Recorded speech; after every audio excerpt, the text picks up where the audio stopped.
Hello everyone, welcome to House News Special Edition on a series of related meetings of the 44th Asian Interparliamentary Assembly. With me, Yasmin Alvina.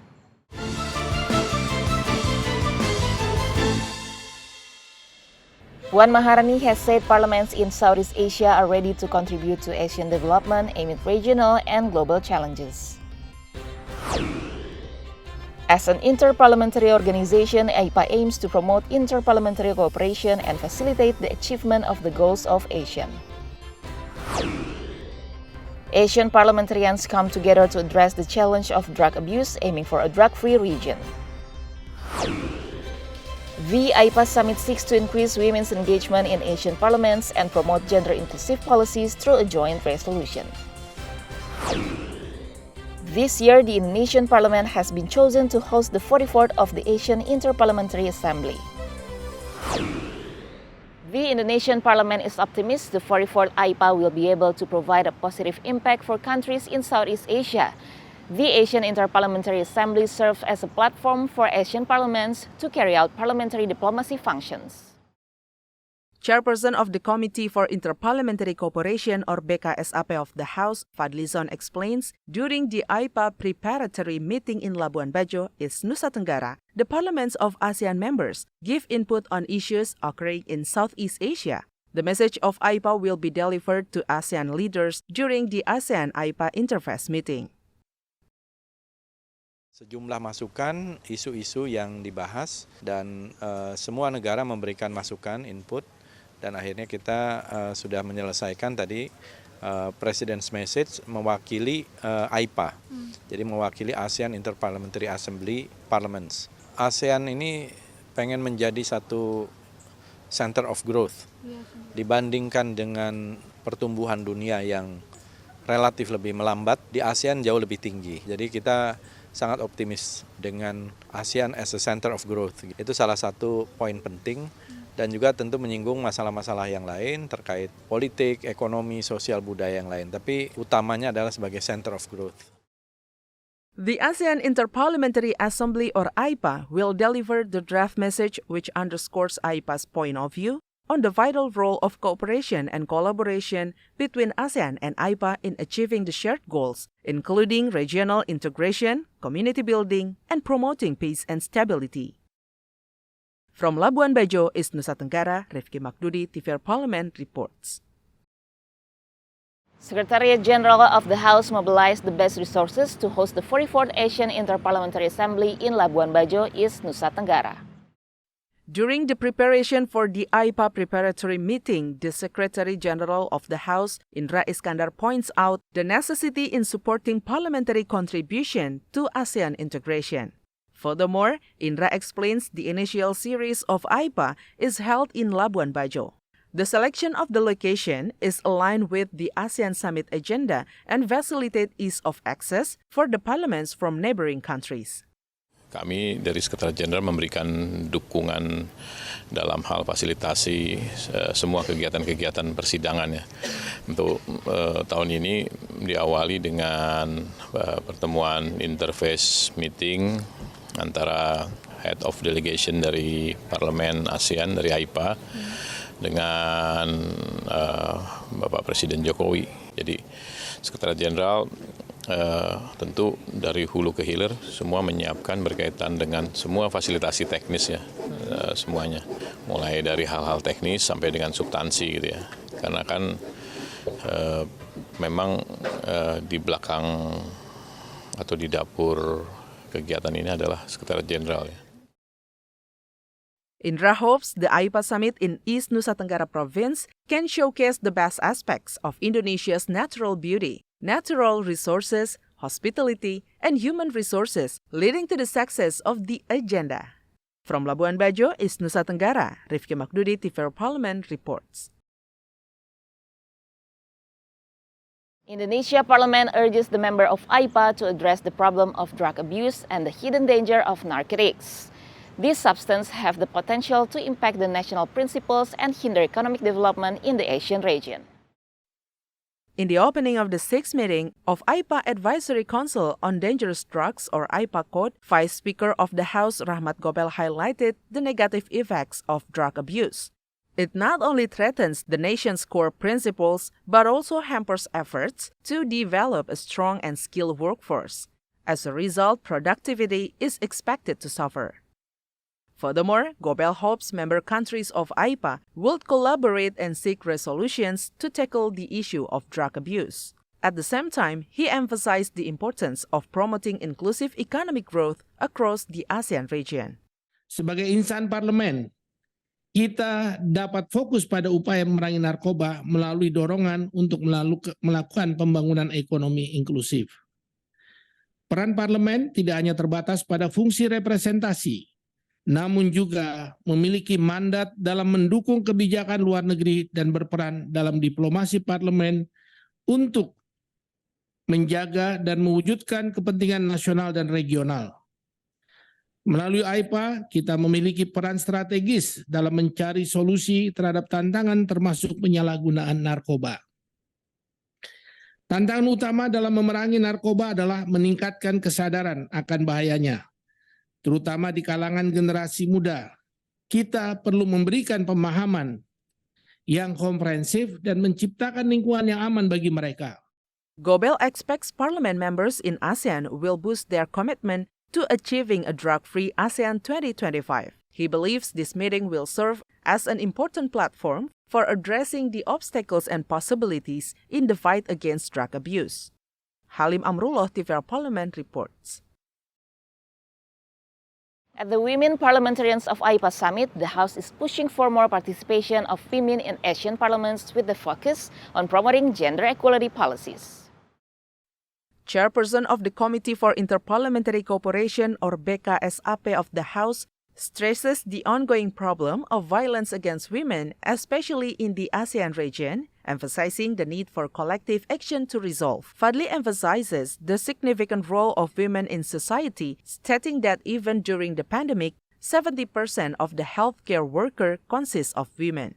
Jadi hal-hal yang terkait dengan itu dan memang masih banyak masalah, saya kira di dalam negeri juga kita bicarakan itu masalah kekerasan di dalam rumah tangga, kekerasan seksual, kekerasan terhadap perempuan.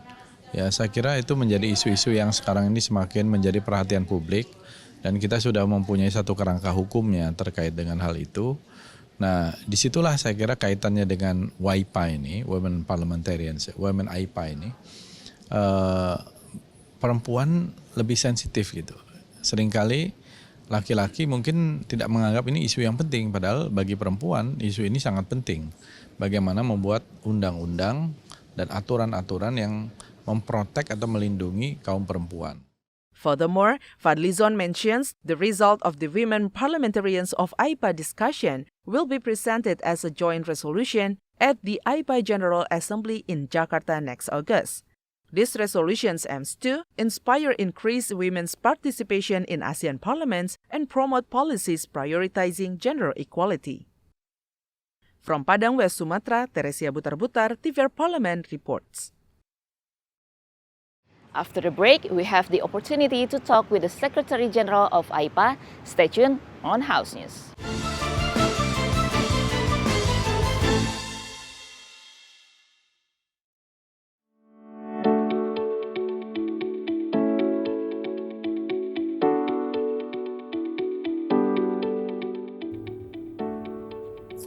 Halo pemirsa TVR Parlemen, tentu sebagian besar dari Anda banyak kan yang bekerja untuk mendapatkan uang. Nah, pastinya Anda ingin keuangan Anda dikelola dengan baik. Ada yang buat untuk kebutuhan sehari-hari, ada juga yang pakai untuk jajan, dan bahkan ada kok yang nabung untuk kebutuhan masa depannya. Ini. Nah, ternyata pemirsa, bukan hanya individu yang perlu mengatur keuangannya, tetapi negara itu harus diatur keuangannya. Oke, terima kasih. Bicara soal uang negara, berarti kita membahas terkait dengan APBN. APBN adalah singkatan dari Anggaran Pendapatan dan Belanja Negara. APBN adalah rencana penerimaan dan pengeluaran tahun mendatang yang nantinya dihubungkan dengan rencana proyek jangka panjang. APBN adalah pengelolaan keuangan negara setiap tahun yang ditetapkan dengan undang-undang. APBN dilaksanakan secara terbuka dan bertanggung jawab serta ditujukan untuk sebesar-besar kemakmuran rakyat. Mengapa negara demokrasi perlu menyusun APBN-nya? Nah, APBN sendiri di sini itu untuk mengatur terkait dengan pengeluaran dan pendapatan negara yang bertujuan untuk meningkatkan produksi dan lapangan kerja serta meningkatkan ekonomi.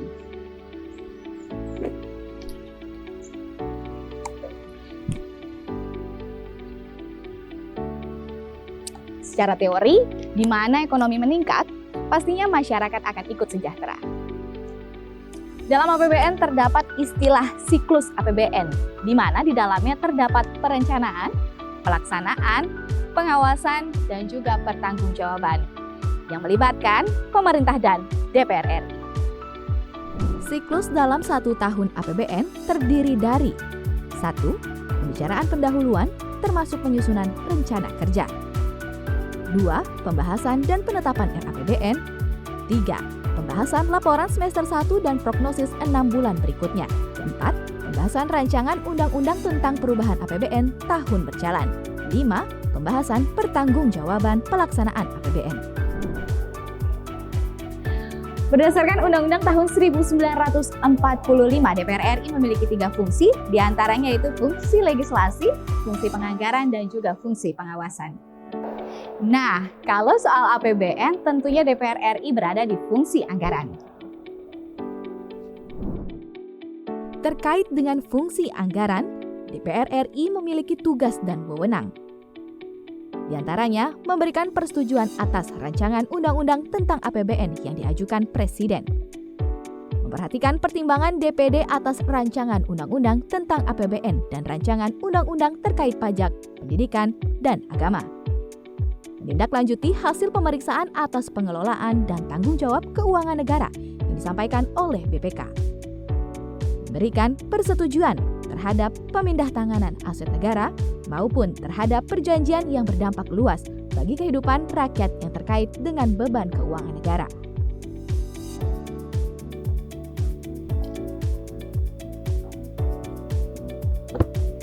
Kembali kita jelaskan soal APBN. APBN sendiri terdiri dari 2 kata penting, yaitu terkait dengan pendapatan dan juga belanja.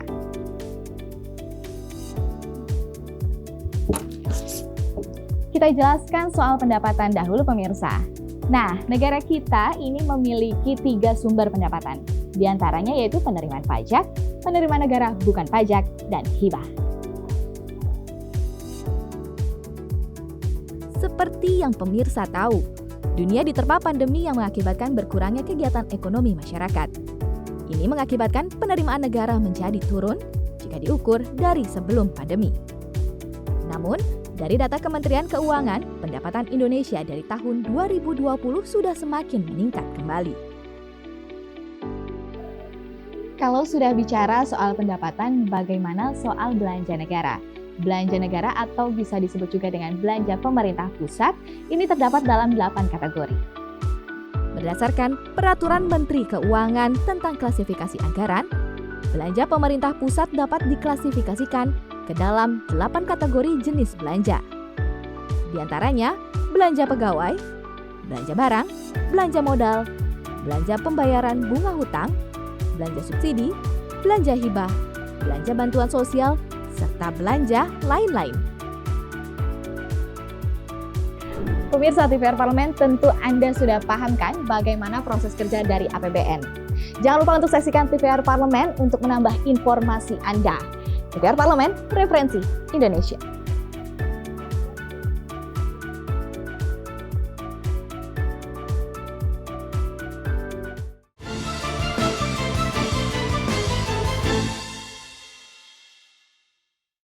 Under the theme of supporting inclusive economic growth for drug-free Asia, the House hosted the 6th meeting of the Asian Inter-Parliamentary Assembly Advisory Council on Dangerous Drugs (AIPA-CODD) in Bogor, Indonesia last May. And now we have our colleague who had an interview with the AIPA Secretary General at the venue of the 6th meeting of AIPA-CODD. Hello everyone, I'm Dadi Ramadan, reporting for TVR Parliament. Currently, Indonesia is holding the 6th IPA COD meeting with the theme supporting inclusive economic growth for drug-free ASEAN.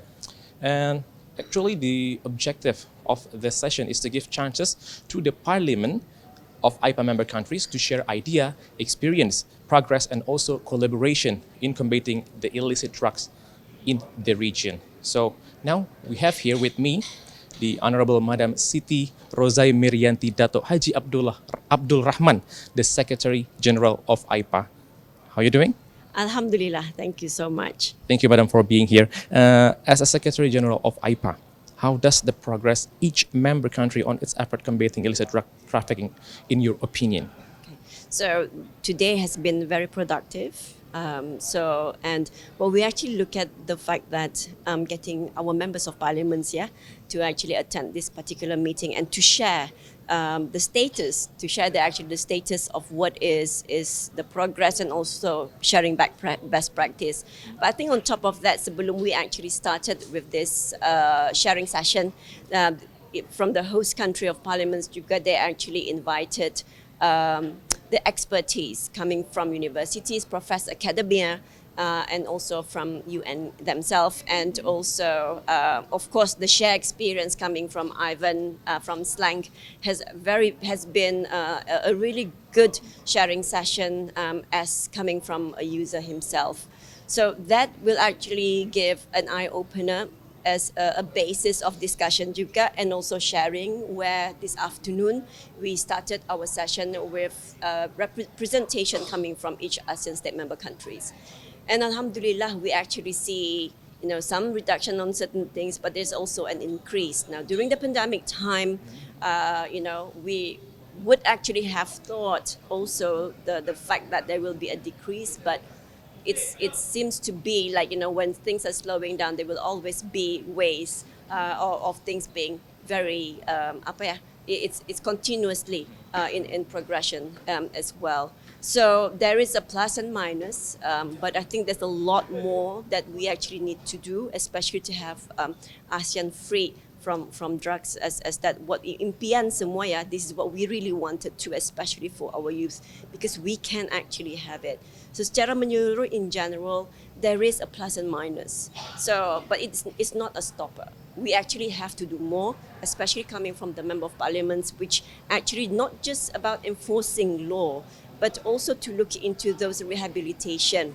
So areas where those of the users, what can the government do as well to help them go back on the 2 feet? And this is where the economics actually come in, so that there wouldn't be more of these relapse cases, because most of the cases, community difficult to actually accept them juga at the same time. So most of the cases is always about relapse cases. So there's a lot of ways that we can actually do as a handy hand. But again, when it comes to the law and looking into other matters, the members, as in ASEAN, will actually have to work very closely together. And we're talking about the whole of government approach. It's not just about law enforcement, it's everybody as well, and the whole of nation. Yeah. Actually, what is the barrier within this 6 years IPA code? Is there any problems, or is there any things that hard to change between along the conference?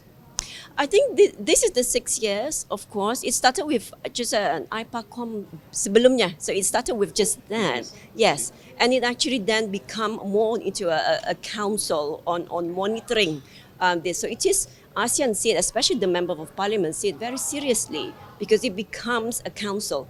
And this is where the discussion actually comes in, where the national level can also bring it to whatever best practice or legislative that can actually help to improve the situation will be to the national level, because we see things as not just under ASEAN, because it needs to be on the national level. So this discussion today on how they actually share best practice, I think for the past 6 years has improved very well, because they focus on this, but also not just having that presentation, but also getting the expertise on top of the meeting itself.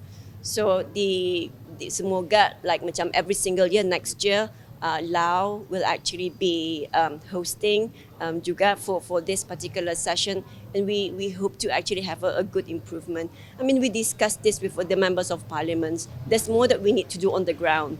It's not just like having this meeting. So what we're trying to actually do is more beyond that, and have more engagement with the government as well, to actually make sure that all this legislative wise and preventive that we can actually do, looking into areas, not forgetting on the economic side, because no matter what, economics plays a very important role, especially that's reflecting on social.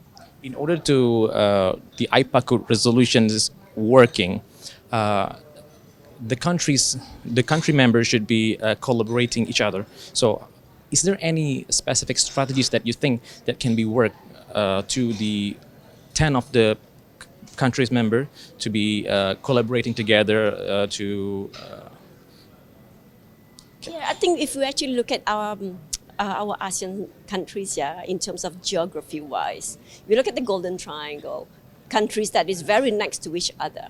In terms of geography, we look at Laos, Vietnam, next to each other, Thailand. So there are areas, especially borders, that really needs to play, and support coming from each country di sana, and I think this is where, when we actually talk about, how we can actually have ASEAN free from drugs towards the aim on, by 2025 or more than that, is we just have to push. I know that sometimes it's still a long way for us to actually achieve this, but it's hope, especially for the youth, because the youth needs to be aware with regards to drugs is now changing very fast. Now we're looking to synthetic drugs and other different types of drugs. It's really, the awareness of really different kinds of drugs coming in. Yeah. Lastly, what is your hope towards this IPA regarding the synergy commitment of ASEAN member countries in the fight against narcotics? We need to reach out. The member of parliaments also need to reach out, not just to those who actually have gone through it, but also the youth, the younger generation who will be facing this. I mean, ASEAN still have a very high percentage of youth di sana, and we need to actually have more healthy youth for ASEAN, especially when we want to actually achieve the fourth strongest economy globally in the world by 2030. So we need to actually believe in it, and we need to give more awareness, not just a matter of saying it, but really to show.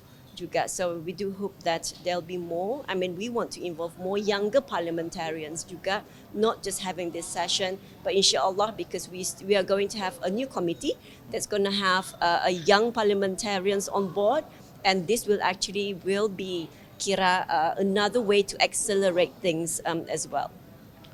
Thank you, Madam, for your time, and good luck for your next meeting. Thank you for the support, and we do hope that we have more of this engagement. And I know that this is just part of a once a year, but inshallah we will actually work very closely with other expertise juga and strategic development partners to really emphasize this. Thank you so much. Thank you very much, Madam. And that's our interview with Honorable Madam Siti Rosa Marianti Dato Haji Abdul Rahman, the Secretary General of IPA. And all IPA countries report resolution will be discussed on the IPA on August 2023. And we hope there will be a new resolution for all members to fight against drug abuse and drugs trafficking in the region, so ASEAN drug-free can be achieved in the future. I am Dadi Ramadan and Sanjaya, reporting for TVR Parliament. More interesting stories on Asian Interparliamentary Assembly after the break, only on House News.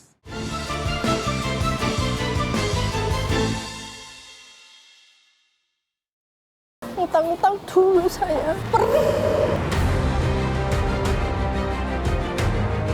Mereka yang tidak cukup paham teredukasi bagaimana menyuarakan aspirasi demi memperoleh jawaban. Sini ditambang untuk seperti itu, warga sini tidak mengizinkan. Sebab apa? Itu menyangkut isi perut kami semua.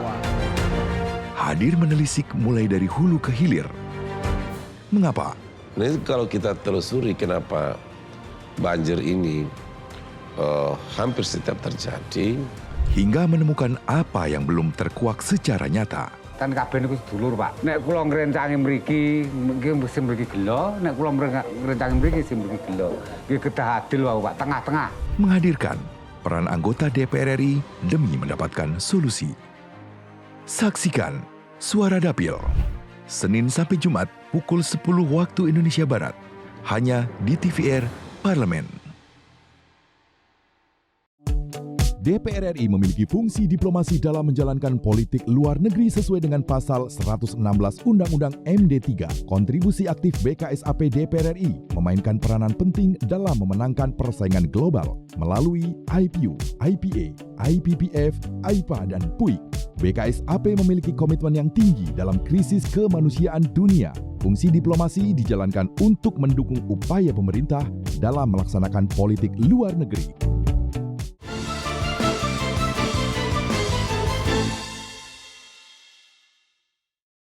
AIPA brings Parliament of Asian countries together, promoting teamwork and solving regional problems.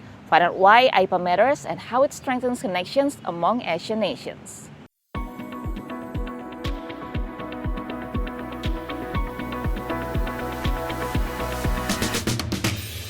ASEAN Interparliamentary Assembly, AIPA, consists of the 10 national parliaments of the ASEAN member states. Its primary goal is to facilitate the ASEAN community based on 3 pillars: political security, economic, and socio-cultural. Established in 1977 as the ASEAN Interparliamentary Organization (AIPO), with the aim to strengthen understanding, trust, and friendship among parliamentarians within the region. In 2006, the organization transformed into ASEAN Interparliamentary Assembly (AIPA), reflecting crucial role in shaping regional policies and advocating for the interests of ASEAN member states. The 44th AIPA, hosted by the House of Representatives of the Republic of Indonesia, marks a significant milestone in AIPA's history and underscores Indonesia's commitment to regional cooperation. Carrying the theme, Responsive Parliament for a Stable and Prosperous ASEAN, the House emphasizes the role of parliamentarians in addressing the challenges and opportunities facing ASEAN. With the rich history, continued development, AIPA remains at the forefront of promoting regional integration and fostering a stable and prosperous ASEAN.